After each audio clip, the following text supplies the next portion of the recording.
Alors là, on est à Perrache et on va à Eyrieux parce que ce soir, il y a le premier show de la LWA dans lequel je figure.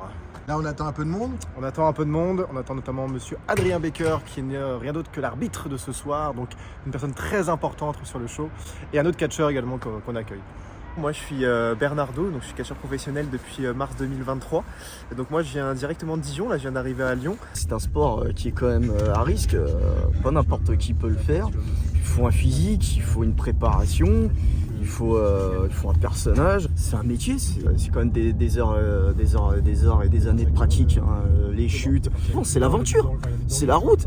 Être catcheur, c'est faire de la route, c'est voyager, c'est faire connaissance avec du monde. Ils ont organisé l'allée, C'est la vie. Le catch, c'est la vie. Ouais. Je suis passionné de catch depuis le début, depuis que je suis ado, c'est comme ça que j'ai découvert le catch.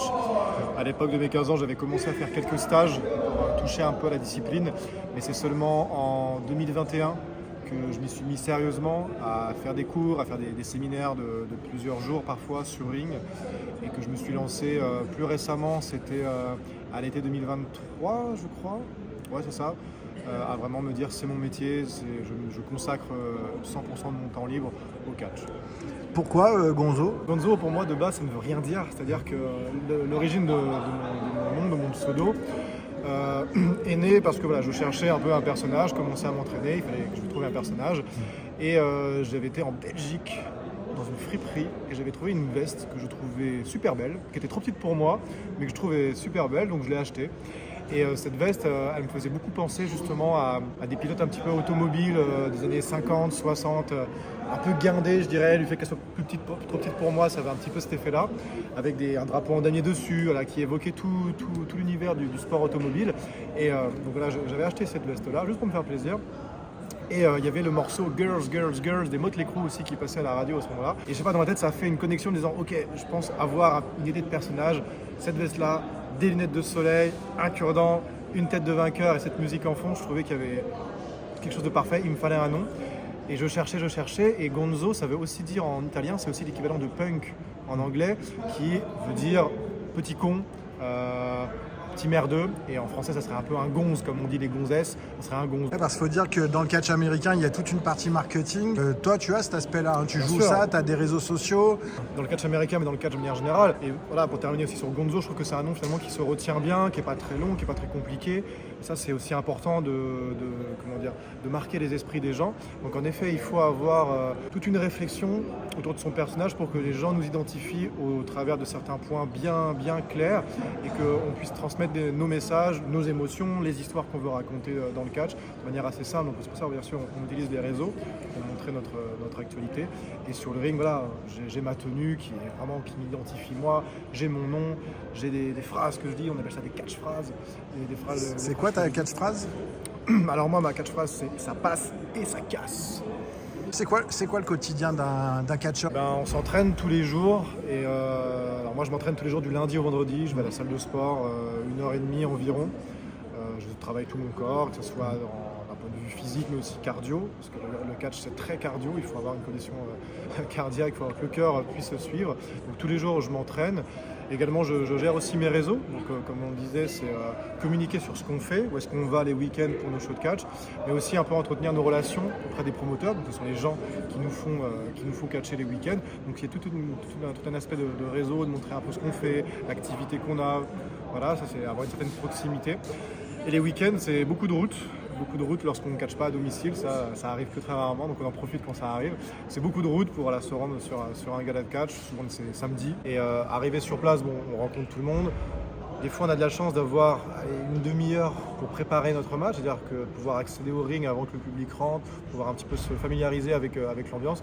Et des fois ça m'est arrivé d'arriver vraiment 5 minutes avant le début du show, de rencontrer mon adversaire en disant ok c'est lui que je vais affronter ce soir, et mon match je le prépare dans les vestiaires à la volée, et ça peut même être de l'improvisation dans le ring. Donc ça c'est un exercice qui est très intéressant mais qui est très stressant et qui est très dur.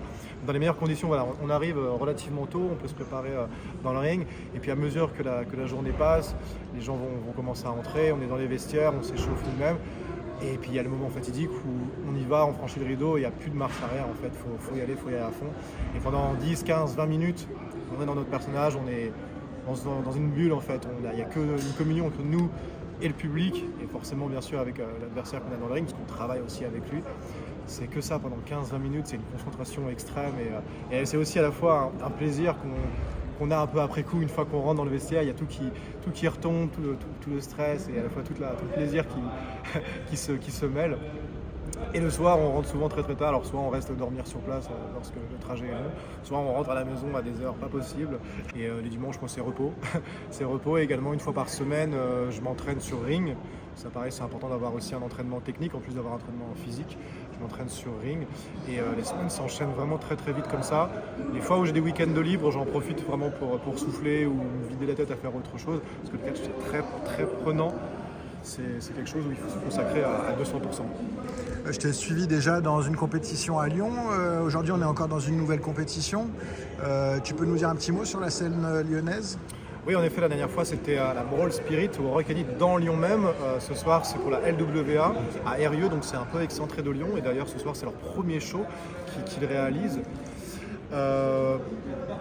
La scène lyonnaise, oui, elle est très très très très intéressante parce qu'entre Brawl Spirit et Lyon Wrestling Association, ils vont faire deux produits différents en fait. Donc moi, c'est intéressant de me dire, je vais catcher, mais je vais pouvoir catcher pour un produit qui est différent d'un endroit à un autre. Donc ça, pour moi, c'est intéressant. Et c'est aussi intéressant pour les gens, pour le public, je parle, d'avoir deux sources, je dirais, différentes. Ça peut contenter les uns et les autres. Ça, c'est plutôt bien d'avoir quelque chose de différent. Et puis même, ça fait une concurrence un peu saine aussi. Moi, c'est ce que j'aime bien, au lieu d'avoir une seule structure qui aurait un peu l'hégémonie sur le coin, d'avoir deux structures un peu plus ou moins concurrentes, une bonne concurrence, ça les force un peu à se surpasser aussi à chaque fois, quoi. Donc ça peut créer aussi de bonnes énergies. Tu nous as parlé de Lyon, maintenant tu te déplaces aussi beaucoup dans la France, je crois. Ouais, notamment beaucoup dans le sud. Je vais à Marseille, à la Tiger Pro Wrestling, et aussi à Bolène, à la Heritage Catch professionnel. Il m'arrive d'aller aussi ailleurs en France. Je sais qu'en mai prochain, en mai 2025, j'ai une date à Orléans, je retourne à Orléans.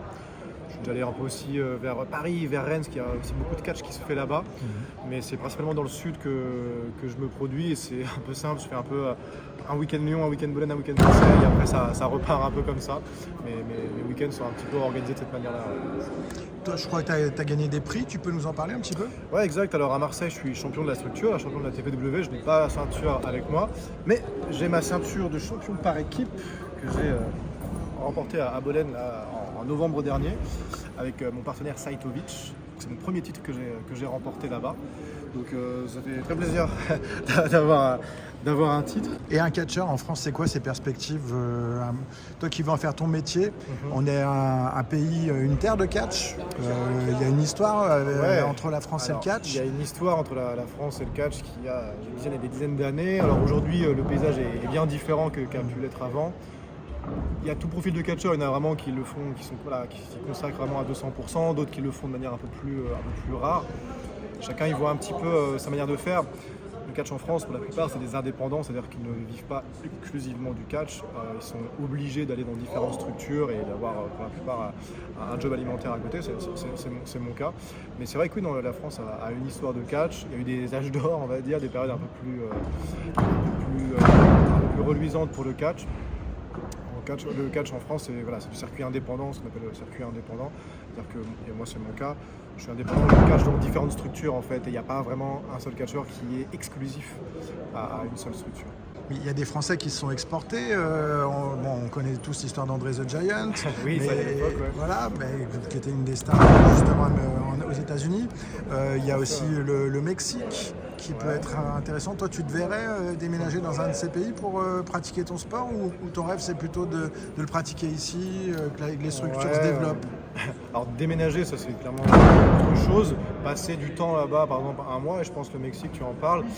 Il y a un Français qui s'appelle Eddie Karaoui qui lui a déménagé au Mexique, il y a ça 10-15 ans à peu près, qui lui habite là-bas, qui est français d'origine, mais voilà, qui propose à certains Français, et j'en connais, qui faire des séminaires au Mexique, de les inviter pendant 1 mois, 2 mois à s'entraîner de manière intensive. Ça serait envisageable, plus envisageable que d'y déménager, parce que forcément c'est un engagement beaucoup plus profond, ça implique beaucoup de choses à côté. Moi, mon statut actuel, c'est de maintenir un peu mon niveau que j'ai en France, continuer à catcher, me montrer toujours plus, aller à l'étranger si je peux, mais de manière ponctuelle, et pas de déménager complètement. Ça, c'est pas mon objectif pour l'instant.